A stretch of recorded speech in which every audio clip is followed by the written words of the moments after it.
Welcome everyone back to another episode of the Parkinson's Policy Podcast, where we advocate together to raise awareness and advance meaningful policy for the Parkinson's community.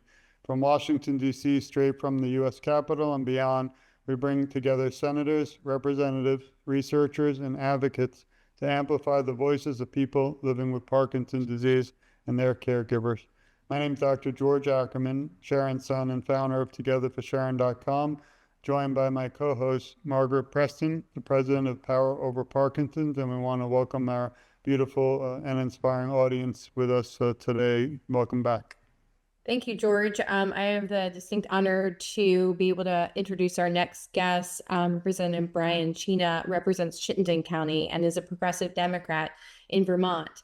He attended Dartmouth College, where he was a senior fellow and graduated with an AB in music. In '98, he moved to Burlington, Vermont, and served as an AmeriCorps member at Spectrum Youth and Family Services.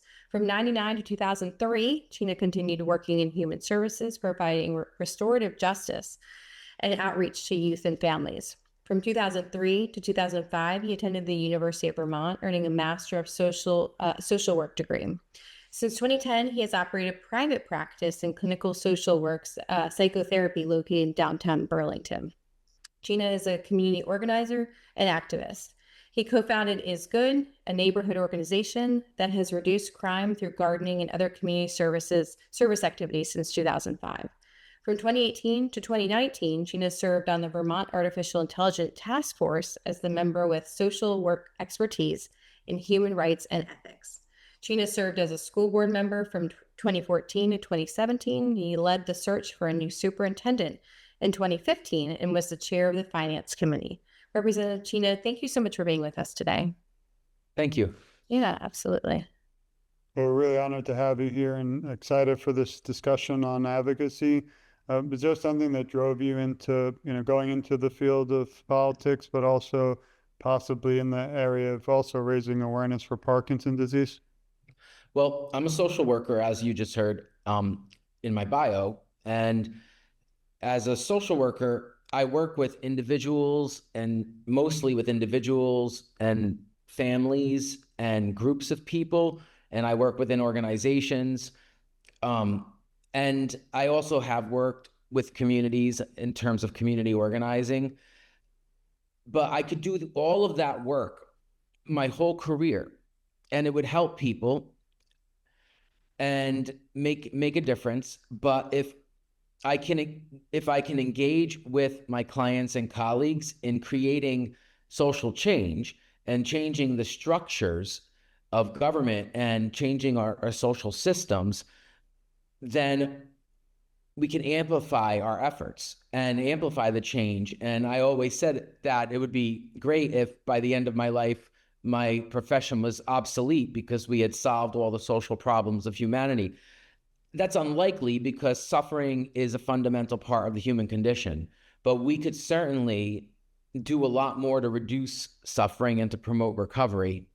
And that's really what motivated me to run for a political office, was to be able to organize and create social change and change policies so that we could prevent a lot of the problems that I'm helping people to manage, as well as provide more access to the best interventions available for people to promote recovery and healing and well-being.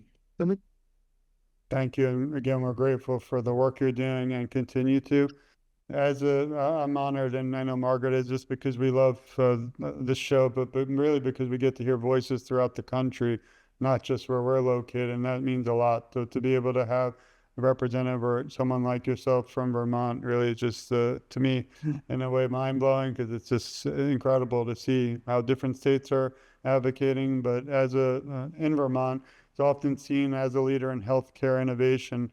How can the state lead in Parkinson's research, prevention, or environmental health initiatives, as you're also trying your best to accommodate? Yeah, so I'll start by saying that I am a healthcare provider as a social worker, and I have worked with with people coping with neurodegenerative issues, but I'm not an expert. So in terms of the science, and so I couldn't tell you exactly how the chemicals are causing the harm, but I do know, I am familiar with some of the environmental factors that have been found to contribute to Parkinson's and other neurodegenerative conditions. And pesticides, herbicides, chemical contaminants that are in our environment are one of those factors. So as a legislator, I have co-sponsored and sponsored a lot of legislation in the last 10 years to restrict and regulate chemicals. For example, glyphosate, like Roundup, I think it's called, and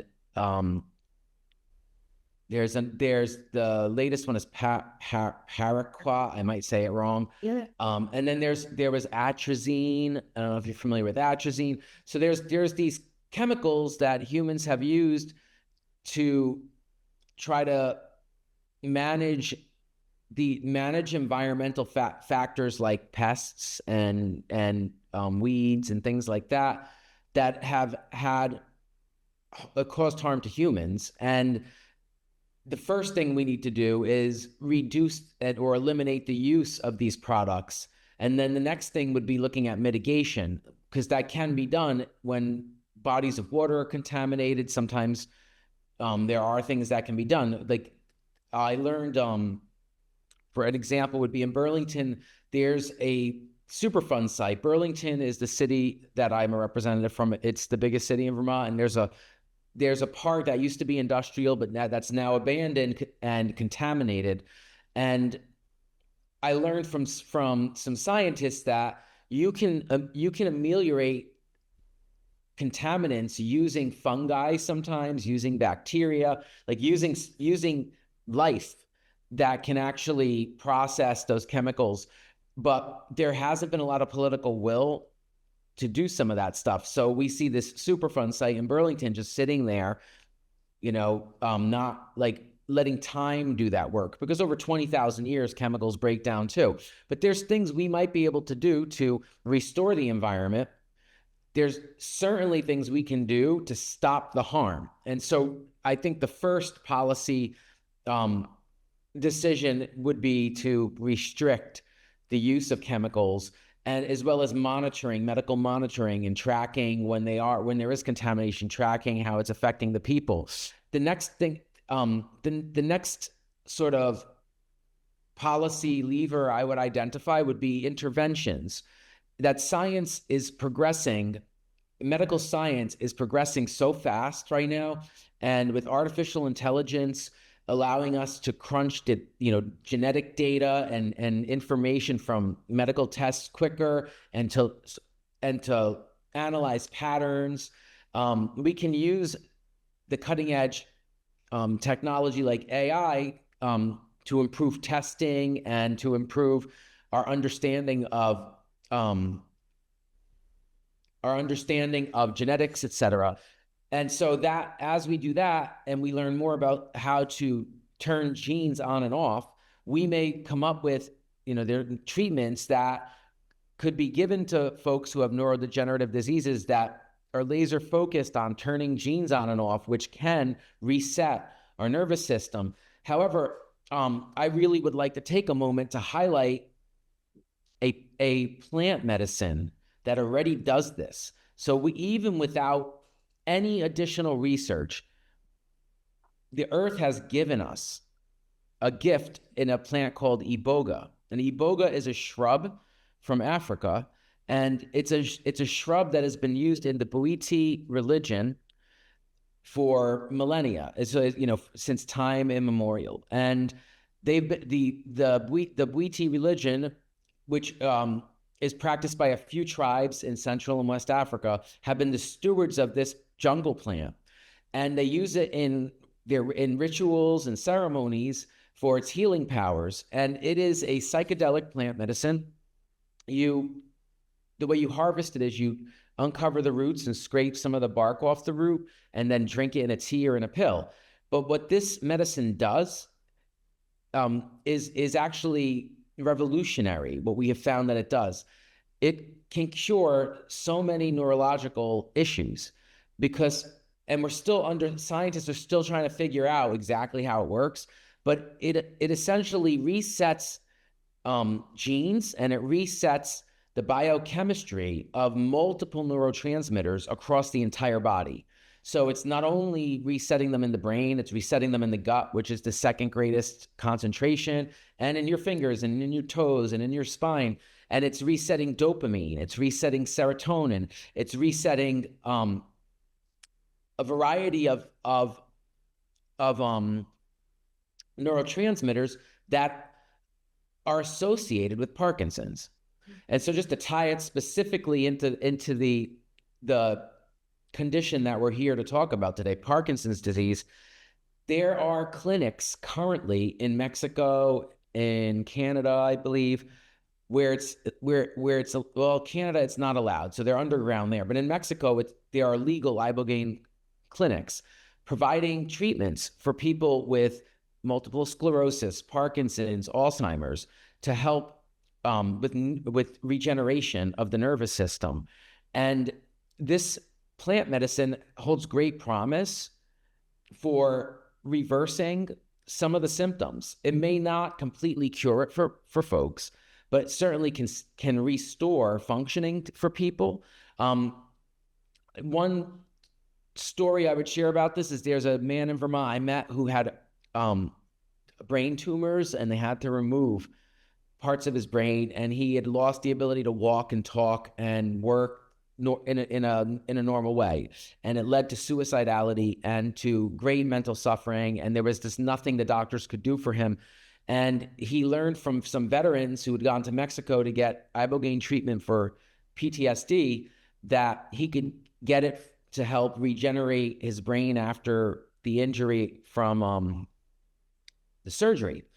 And he went and did the initial treatment, and he has to take this medication, this herb. It's a medication, but it's an herb. It's derived from a plant. He has to take a micro dose regularly, but his brain is regrowing. He can talk, he can walk, his functioning is coming back, and the doctors, they understand what's doing it, but they can't explain it. They don't know why it makes the brain regrow. And so I share that because that's one detailed example of the kinds of treatments we should be looking at, exploring, and making available to folks with Parkinson's and other neurodegenerative disorders. Thank you so much. Go ahead, George. No, I appreciate you bringing that up, because even this show, again, after we end, we still have a conversation, obviously, that continues. And just being aware myself, I learned so much from this show, and we appreciate your bringing that up. And I hope it reaches the world, not just Vermont, because I think these new discussions really can make and bring positive change. So thank you again. Absolutely. Yeah. On that note, before we switch focus, President Trump just signed an executive order last week that would allow 3 vouchers to be granted by the FDA for clinical research and development of ibogaine treatment. So it's a big deal for this medicine in the country. It's interesting because it arose out of the Make America Healthy Again concept, this natural medicine, and Republicans nationally wanting to support natural cures to addiction and not having the pharmaceutical industry profiting off of the problems it has caused. And also because there's veterans who suffer immensely from brain injuries and the trauma of war, and then they develop addictions. And this medicine has been life-changing for so many, but they have to go to Mexico to get it. So when he signed this executive order, he had a bunch of veterans up there with him, and really the messaging was they're doing this for the veterans, but it's going to help everyone. It's going to help. If those 3 clinical trials succeed and we can establish safe medical use in various locations, then that's just the first step to this being a component of our healthcare system. So I thought I should share that because it's timely, because this executive order was just signed. Absolutely. It's very timely, and I appreciate you bringing that up, not only in this conversation, as George said, to our audience as well, so they can do their homework. Yeah. Learn to support initiatives like this. I want to switch gears. You Okay. are one of the sponsors of H79 that would ban Paraquat, that toxic herbicide that's being used in farming in Vermont. What does this bill mean to you as it relates, of course, to neurodegenerative health in the state of Vermont? As well as what do you think it's going to take for it to cross the finish line? There's a legislation across the country in various states, about 12 or so. We had similar legislation here in Virginia. It did not cross the finish line this year. So what do you think it would take to get ultimately passed in Vermont? Yeah. It's hard for me to answer that in a simple way because there's so many factors that play in to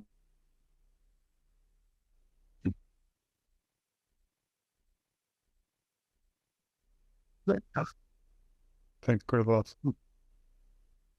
and I am looking just to see, I'm checking as I say this to see where it's at right now.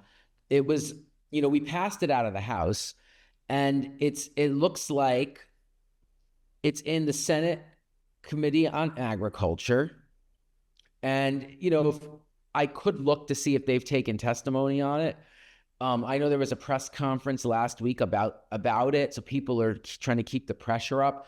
In a very generic sense, if I had to pick an answer to what is it going to take to pass the bill, I would say sustained, organized pressure from constituents on legislators who may be wavering towards the side of the chemical manufacturers.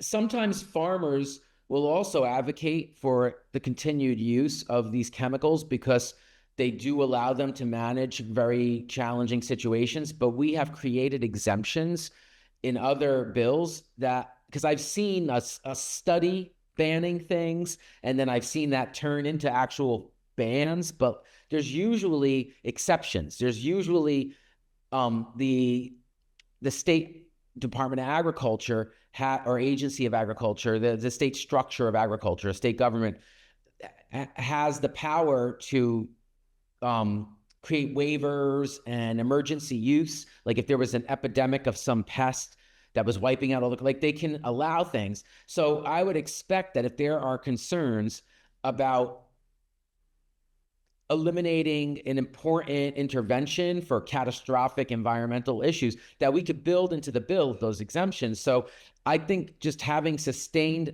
pressure from constituents on their legislators that they're demanding that we take action to reduce the harm of the use of these chemicals, and that we pass something, even if it's not a complete ban, that we pass some kind of legislation that reduces the harm of the use of these chemicals. Thank you. And we've already kind of mentioned how important environment is playing a role, unfortunately, in a way, causing many. I feel my mother definitely, her causes, we don't have proof, but was environmental. Is back in 7, 8, 10 years ago, they would come in and literally call to bombing your house for bugs, and you would have to leave it, and you can't come back for a day or two, and they would put like those, almost like when you're building a house, like plastic everywhere, and I can't imagine that was very, helpful and healthy for my mother or for even our family. And I don't think it's happening as much today, but unfortunately, in Florida, at least, they waited till some lives were lost before they made these huge changes. Now they don't even go inside the house, actually, in South Florida when doing bug spray, which is fascinating. But how can we also get the community, Vermont, the state, and everybody on your side to help bring awareness to these environmental factors and also help pass legislation to prevent these potential risks? Yeah. I think an important component is public education, because the more people know, the more they care. And then we empower people to make different choices. Like if your mom had other options, and if she was taught, if the government made sure that she knew that there was harm and there were alternatives offered, would she have chosen that? But like you said, back then, people didn't know how harmful it was to us. In fact, they market it as safe to us. You know, they will market things. They'll say you're fine, and then later say, oh, never mind, you weren't fine. And sometimes we find out that companies knew, like with with fossil fuels. You know, the oil companies knew what the harm was in the 70s, or tobacco companies is another big culprit. They knew full well what they were doing when they used marketing to increase people's addiction to tobacco, and then states sued and got settlement funds. So, I mean, one thing we may need to look at doing with some of these chemicals is class action suits, or the state suing to get money to invest in the treatments. But I think the first thing is public education, making sure more people know of the harm, and they know, and also offering alternatives. I don't think it's enough to say to people, you can't do this, you can't do that. The government does that too much, you know, and I feel like humans do that too much. We like to be, you know, maybe we don't like it, but we gravitate towards negativity and not being solution focused. So I think the government saying, like, here's alternatives, you know, educating people will make healthier choices, make the alternatives, incentivize them, give tax breaks for them, make them more affordable. So I think public education around how environmental factors drive illness. I think also increasing access to interventions and providing, and then I think in general, like in a very general sense, access to healthcare is such a big issue in the United States. We're like one of the only industrialized countries that has a commodified healthcare system that has been designed to promote illness, because illness makes people profits. And I think until we get to the heart of that, we're going to have, you know, Parkinson's and all these other conditions are only going to, you know, be harder for people to manage when they develop them, because they can't afford to go to the doctor, they can't afford the medications, they can't afford the interventions. But honestly, access to preventive care all along might help. We might catch something earlier. Like if someone's developing symptoms of Parkinson's and you see that early on, interventions like ibogaine work more, because it can reset the dopamine pathways way earlier in that illness before it progresses to a certain point. So like having earlier screening, having, you know, easier access to healthcare. And so, I mean, that's why I advocate for a universal publicly financed healthcare system. And I hope someday we have that, because I think that would also be something we could do to help people. Absolutely. Thank you so much for sharing that. I think, you know, what you're saying seems, you know, you've simplified it and made it common sense in terms of being proactive, solution oriented, preventative. It's all the things that are more action oriented in the positive sense versus, of course, the reactivity to our health system, our way of legislating, et cetera. So thank you for sharing that in terms of simplifying it and shifting our minds to be a little bit more preventative and be a little bit more proactive. So with that being said, it kind of dovetails into my next question really nicely. For those constituents who do support H79 that would ban Paraquat in Vermont, what do you suggest they do who, you know, support it? What actions can they take? How do they make their voices, you know, heard with their own lawmakers within Vermont? Talk to us a little bit about that. Well, first, I want to acknowledge all the people who already have, because we did get lots of emails when it was in the House. So there are people organizing and advocating, and for many years, there have been Vermonters speaking out against chemical contamination of the environment and fighting to slowly restrict, glyphosate and atrazine and now paraquat, these harmful compounds. So first I want to acknowledge all the work people have done and thank them. And for those who are trying to get involved, I think you could research who are some of the advocacy organizations in Vermont doing this work, and see which organizations resonate with you and get involved and join in their campaigns, because they'll do, when you do coordinated action, it sometimes is more effective. However, any action is effective. Sometimes one person, emailing a legislator about something is what makes a difference because of the timing and because of just like I've seen that happen where one person speaks out about something and it doesn't, you don't need 100 emails. That one person's able to connect with the legislator and the legislator then becomes their ally and their advocate and is able to be a voice, and it turns the tide of a decision. So I would encourage people to reach out to your own legislator.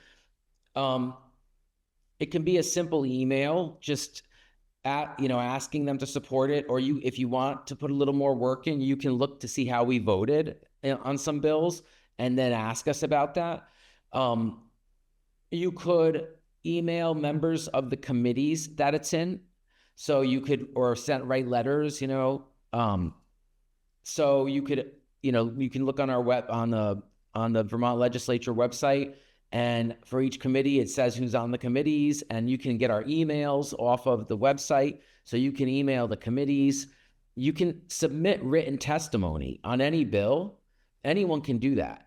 You may not be able to get time to come talk before a committee, but anyone can write a letter to a committee and say, I want this in the record, and then it actually gets added to our website. So a lot of people don't know that, but if there's people out there who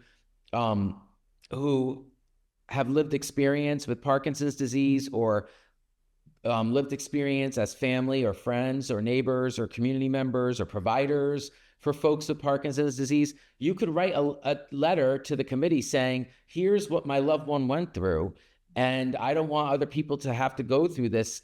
We should ban these chemicals, and those letters would be added to the record. And, not everyone sees everything, but it adds to the body of evidence for why we made a decision. And a lot of us read everything. I may not remember every single person's name, but I see the emails. I've got hundreds of emails about this issue over the last, or, in general, the issue of banning herbicides and chemicals and stuff, not just Paraquat, over the years. So people, it does make a difference.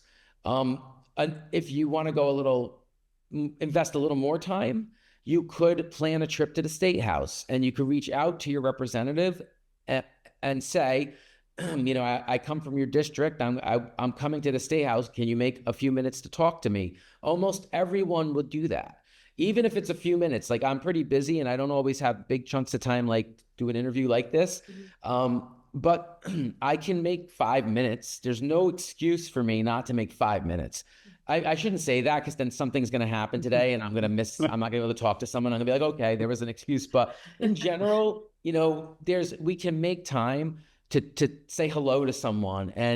And one thing I would say is we are bombarded and overwhelmed at times. So short and sweet is more effective than long engagement with a legislator. So practicing like a 3 to 5 minute pitch, where and personal stories go a long way. What I think doesn't work well is when people take a hostile approach or shame legislators or make assumptions, like negative assumptions about us. I think that then people get defensive. But I think if you approach a legislator and you have a heartfelt story and ask for something, that touches people's hearts. And I can say that regardless of our parties here and our differences in Vermont, we get along pretty well.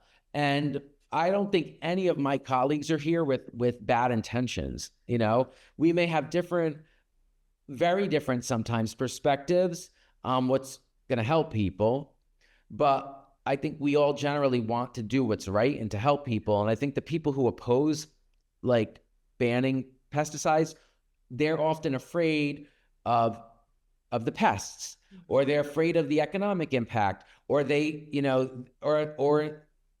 sometimes they or their friends are invested in that company. And, that's part of, like, some might say it's not just to profit off of that, but if they don't fully understand the harm yet, so like part of it is helping people see the impact. And so helping a person see the real impact on people of these chemicals might help someone change someone's perspective. And sometimes a 5-minute conversation in person is better than an email. So I guess those are some ideas for folks. You know, it's like writing or trying to meet with us. And also just organizing your neighbors. If you want to invest more time, you know, you could be the one who's bringing community members together to make plans for advocacy. So Thank you. But thank you for being a voice for the Parkinson's community, not just Vermont, but countrywide. As we wrap up today, we wanted to send a huge thank you again for your time. You brought some important topics and also another conversation that has to continue after these shows end, but how important it is to have the community involved. Is there, you already kind of said it already, but do you have any words of encouragement for the Parkinson's community as we wrap up this show today? Yeah, what I would just say is, keep up the hope that we can improve quality of life for our loved ones and ourselves in so many ways. There's so many interventions and ways to manage symptoms.